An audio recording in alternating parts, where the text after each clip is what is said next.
What's up, ladies and gentlemen? I am joined here by one of your PGF participants, a friend of the show, Zack Schneider. Zack, how are you doing, sir? I'm doing really well. I got no injuries. I'm eating for this one. I'm going up in weight class, so I'm feeling strong and all those good things. Does it feel nice to go up and actually be able to eat like a real person? Yeah, and I don't mind going up in weight class when it's not a combat rule set, right? Nobody's hitting me, so I have all my game available. I don't have to like cater it around that.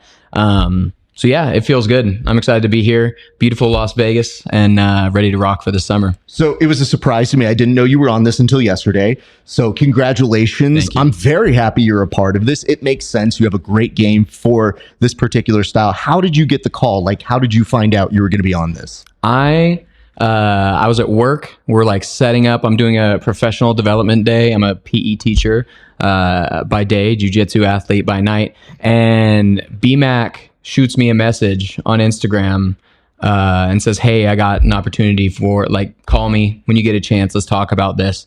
And I called him and he kind of told me how the season was going to go. And again, I'm a teacher. So competing all summer worked out absolutely perfect for me. Like if this lined up in a different way, it would have been really difficult, but it was exactly when it needed to be for me. It's at a good weight. It's at a good time for me. And I couldn't wait. Yeah. Like I said, it makes sense for you. Good build for it. Good athlete, good style. We do have some things to talk about because it's been a minute since we've seen each other. Yeah. First and foremost, I saw you just frolicking outside. You made yourself perhaps the most comfortable because you were already sunning yourself out there. Tarps off, boys. Because it's summer, of course. It's summer. I mean, from Washington State, right? Yeah. We're starting to get a little bit of sun, but man, there's like snow on the ground 6 months a year. So I come out here, it's 100 degrees. You put me in a mansion. We're poolside. Everyone else is chopping it up inside, like trying to stay cool. And I ripped my shirt off and laid out and immediately tried to get a little tan. Were you the first person to take off the top? Was that a power move?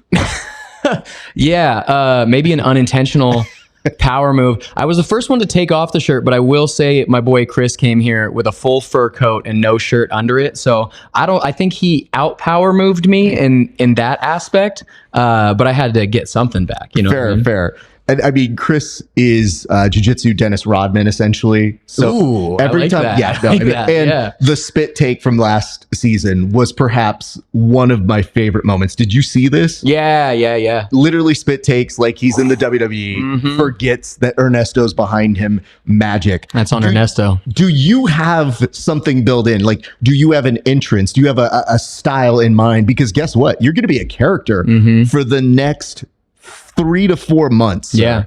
Yeah. We'll have to keep that under wraps, but I'll be having fun with it. Okay. I like to be a little bit of a showman.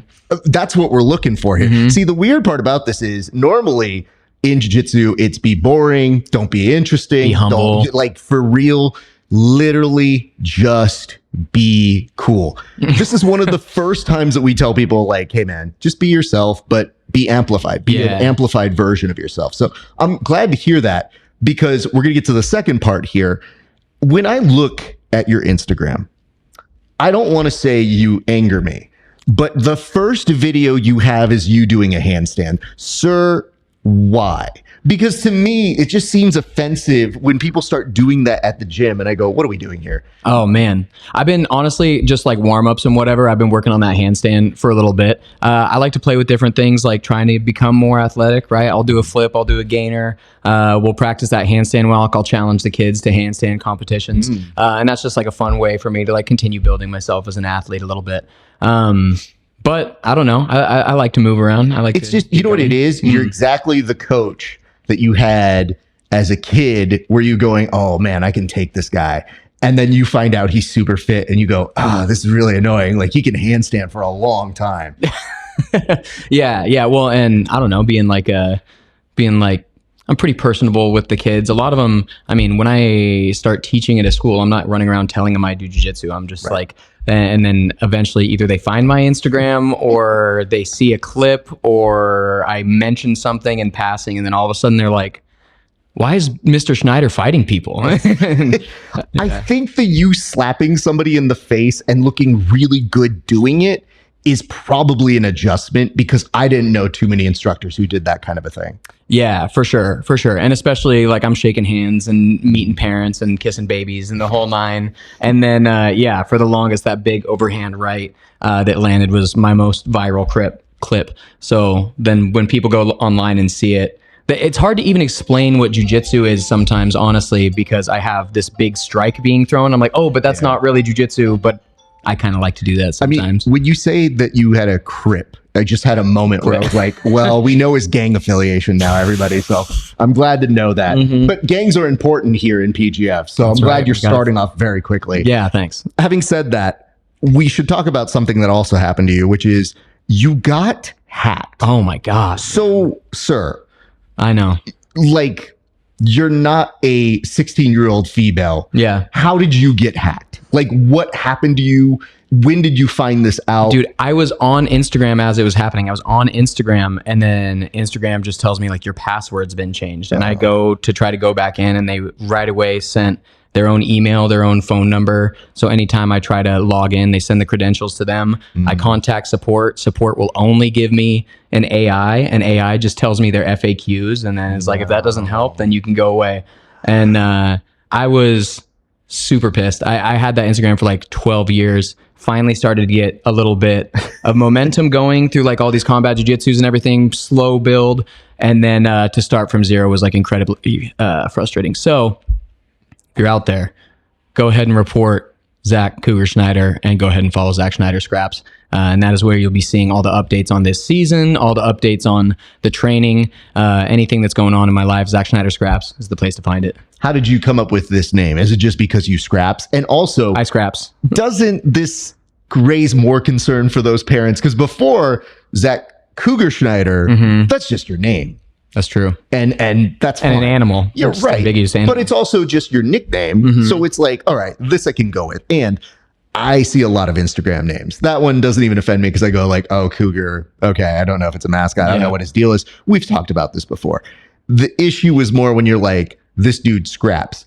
Now that means that the parents are probably going to be akin to the idea that this dude has an afterlife outside of this gym. Well, realistically, I'm not running around to the parents at the school and being like, hey, follow my Instagram, check it out.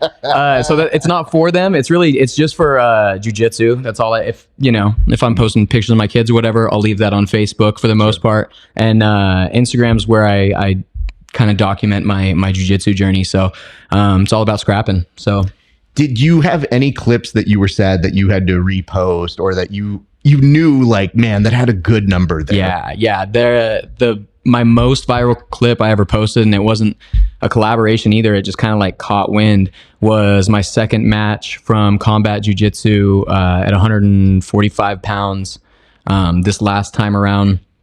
And I just had like an 8-second clip where I do a little leg drag, big overhand right, crush a really good athlete, Julian Espinosa, who was ranked in the top 10 in the world at the time. Cracked him with an overhand right, hit him with one more, and then caught a heel hook for the finish.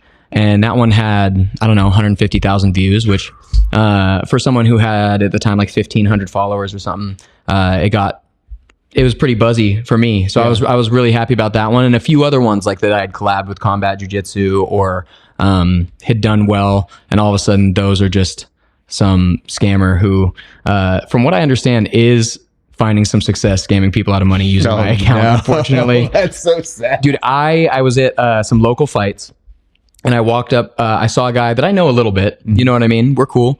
But he sees me. He's like, Zack, what's up? Big dap up. And I was like, hey, bro, how you doing? What's good? Right? And he starts talking to me about this investment thing that he had been talking to me on Instagram about. And I was like, whoa, that's not me.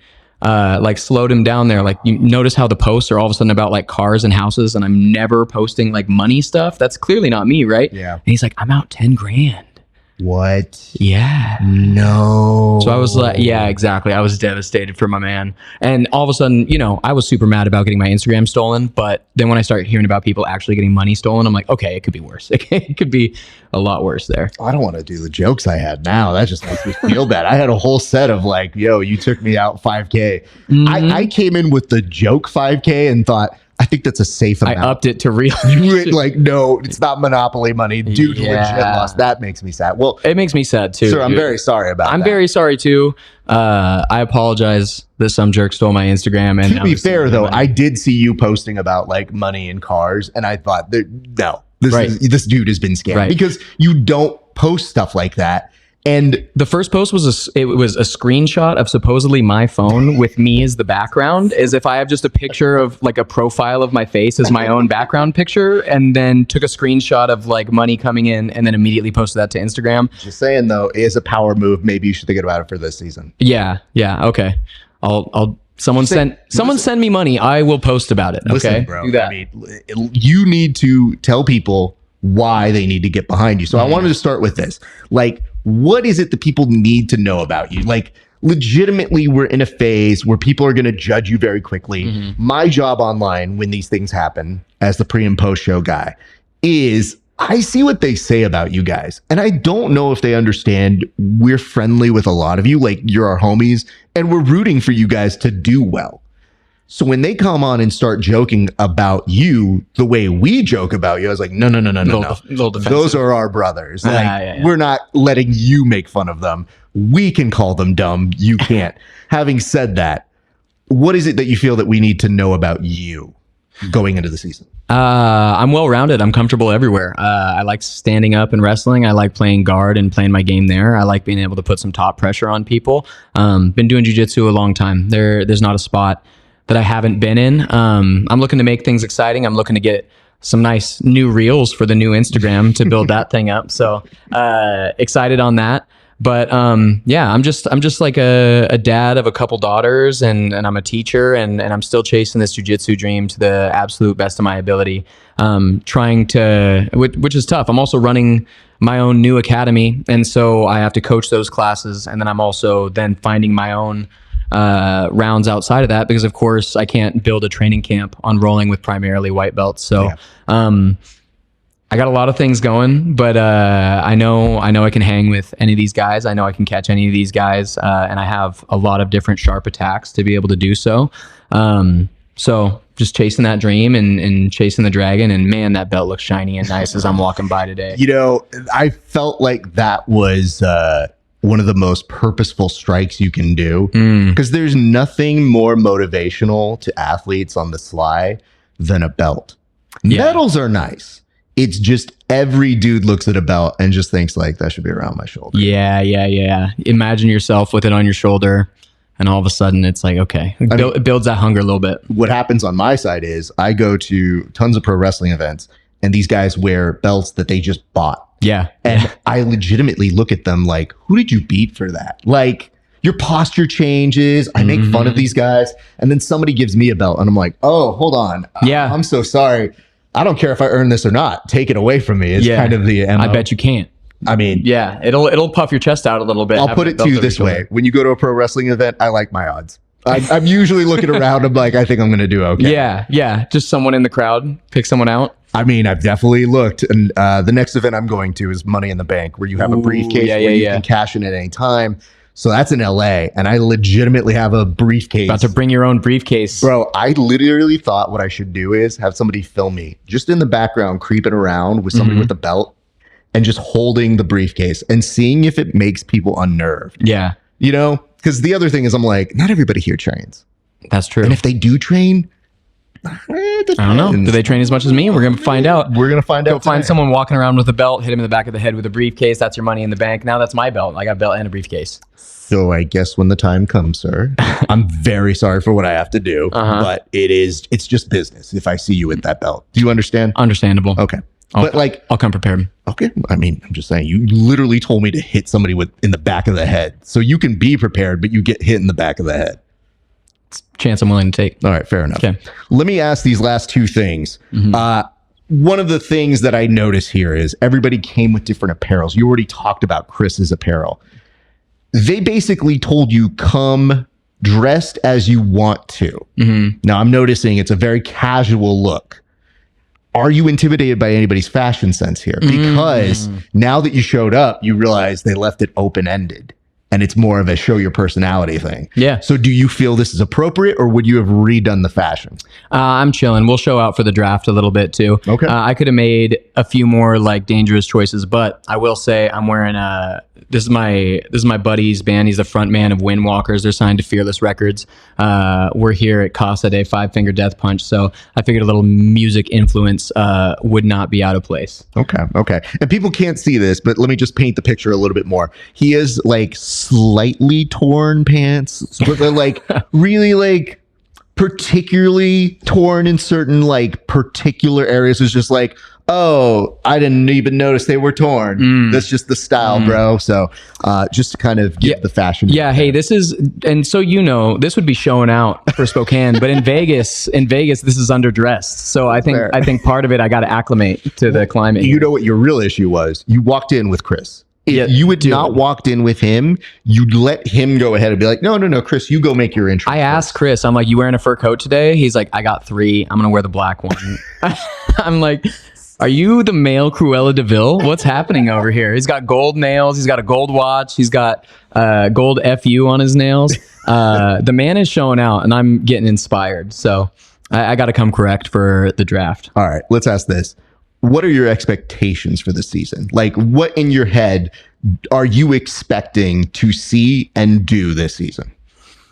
I'm expecting to catch some dubs. I'm expecting to catch some necks. I'm expecting to get some cool highlights. And I'm expecting to be able to make that 8-man playoffs and let it run from there. Obviously, I want my team to do well. I want to get drafted for a bunch of money, all those good things, right? Like there's so many moving parts and moving aspects as we're moving through this bracket. And obviously, you want them to go well, and all you can control is what you do and your output on the mat and how you prepare. So right now, my focus is just on that preparation and being ready to hit all those things. But I expect a fire season with a lot of good matches. Considering you work with a lot of kids, you'll know the right mentality you need to be on a team with here, so you should be just fine. Having said that, what would winning the PGF mean to you, sir? It'd mean everything. It would mean the realization of right now 12 years of hard work. It would put a massive credit next to my name that I'd always be able to reference. It would open more opportunities in the sport and outside the sport. It would put a beautiful belt on my mantle, which of course everybody wants, and it would put a couple dollars in my pocket, which, man, guy with a young family right now. I have a job. I'm a teacher, but it's not like teachers are making crazy money. So being able to pocket some money through jiu-jitsu would definitely be a big bonus. I don't know if we do tips anymore, but I feel like we're going to have to like really harp on you have kids as a tip this man, kids and a teacher. So if tips are happening this season, I hope that is the case. Sir, why don't you do this? That is your camera right there. Why don't you plug and tell the people where they can follow you, because we need to rebuild the social presence. So tell the people where they can find you, where you are not being accosted by hackers, sir. Yeah, sure.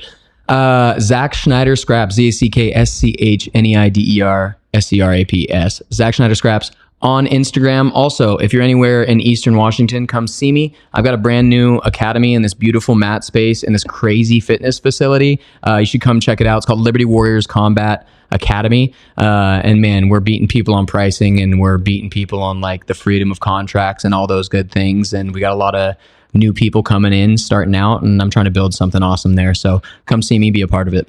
Love that. Zack, I'm so excited. When they started mentioning names, I saw you got listed, and you never know, because of distance, any different number of reasons, but I think you will be an asset to this season. So looking forward to having you, and I'm very sorry that I have to roast you now. So I hope you understand that now I've done all the nice things. Right. From here on in, it's joke central on you, right? Understandable. Okay, good man. All right, thank you very much. Stay tuned, you guys. Sick.